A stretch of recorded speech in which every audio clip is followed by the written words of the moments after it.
ગુજરાતમાં ખુલ્લેઆમ દારૂ અને ડ્રગ્સ વેચાય છે એ મુદ્દો હવે દારૂ અને ડ્રગ્સ કરતાં વધારે પોલીસ અને પોલીસના પટ્ટા ઉતારવાથી લઈને પોલિટિક્સનો બની ગયો છે।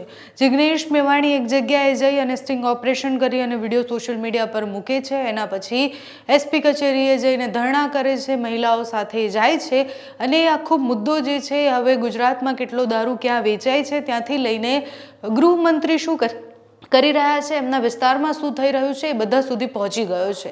જિગ્નેશ મેવાણી સામે હર્ષ સંઘવીનો જવાબ। હર્ષ સંઘવી જિગ્નેશ મેવાણીનું નામ ન લીધું પણ છતાં પણ એ બંને આમને સામને આવી ગયા હોય એ રીતના એ બંને વિડીયો પ્રેઝન્ટ થયા અને બંને એકબીજાને જવાબ આપતા હોય એવું દેખાયું। ત્યારે ફરી એકવાર જિગ્નેશ મેવાણીએ હર્ષ સંઘવીને ચેલેન્જ આપી છે। 100 દિવસની એ ચેલેન્જ છે। એક બે પ્રશ્ન પણ પૂછ્યા છે એમણે, જે પોસ્ટ કરી છે એમાં 2-3 પ્રશ્ન છે। પહેલી ટ્વીટ આજે એમણે જે કરી છે એમાં લખ્યું છે કે સંસ્કારી મંત્રી, તમે રાજ્યની જનતાને એ તો જણાવો કે તમારે વિધાનસભા ક્ષેત્રમાં અને માનનીય મુખ્યમંત્રી શ્રીની વિધાનસભામાં દારૂના અડ્ડા ચાલે છે કે કેમ બંધ છે એ તો તમે જણાવો। સુરતમાં નિયમિત ડ્રગ્સ આવે છે તો ક્યાંથી આવે છે? અને નીચે પછી એમણે ગૃહમંત્રીને અને બીજા મીડિયાને પણ ટેગ કર્યા છે। એના પછી તરત એક ટ્વીટ કરી કે જે મંત્રી ડ્રગ્સના કાળા કારોબારમાંથી કમાય છે એને ગુજરાતનો દેશનો ગદ્દાર કહેવાય કે નહીં?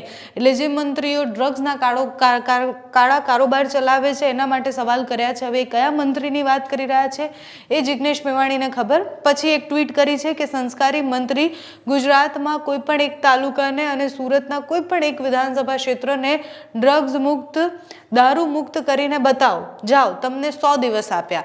એટલે એમણે જે આ ટ્વીટ કરી છે એમાં 100 દિવસની મોહલત આપી છે કે તમે 100 દિવસની અંદર કોઈ પણ એક તાલુકા અને સુરતના કોઈ પણ એક વિધાનસભા ક્ષેત્રને ડ્રગ્સ મુક્ત અને દારૂ મુક્ત કરીને બતાવો।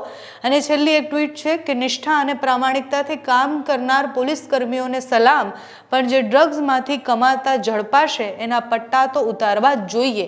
એટલે પોલીસ વાળો જે મુદ્દો આખો, એટલે પોલીસના પટ્ટા ઉતારવા વાળી જે વાત હતી, પોલીસ કર્મીઓ જે છે એમના પરિવાર સતત વિરોધમાં છે। એટલે જિગ્નેશ મેવાણી એવું કેવી રીતના બોલી શકે કે પટ્ટા ઉતારી દેશું, એ સત્તા એમને કોણે આપી? એ બધા જ સવાલ પોલીસ પરિવાર કરી રહ્યું છે। ત્યારે ફરી એકવાર જિગ્નેશ મેવાણીએ પોલીસ કર્મીઓને કહ્યું છે કે જે સરસ કામ કરે છે એમને તો સલામ જ છે, જે પોલીસ થઈ અને સારું કામ કરે છે, દારૂ અને ડ્રગ્સ પકડે છે એમને સલામ છે, પણ જે લોકો એમાંથી હફતા ખાય છે, જે લોકો એમાંથી પૈસા કમાય છે એ બધાના પટ્ટા તો ઉતારવા જ જોઈએ।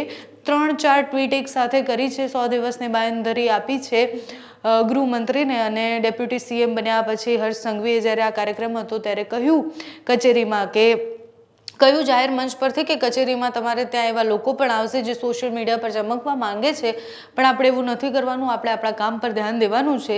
હર્ષ સંઘવીના એ નિવેદન પછી જિગ્નેશ મેવાણી વધારે આક્રમક બન્યા છે। બીજા 4 સવાલો જે કર્યા છે એના જવાબ ક્યારે મળે છે એ ખબર નથી। આગળ જતા આ મુદ્દો કયા તરફ જાય છે એ પણ જોવાનું રહ્યું। તમારું આ વિષય પર શું માનવું છે અમને કમેન્ટ્સમાં જણાવજો। અત્યારે આ વિડીયોમાં બસ આટલું જ। જો તમે અમને યુટ્યુબ પર જોઈ રહ્યા હોય તો સબસ્ક્રાઇબ કરજો, ફેસબુક પર જોઈ રહ્યા હોય તો ફોલો કરજો, અમારા વિડીયોને લાઇક અને શેર કરજો।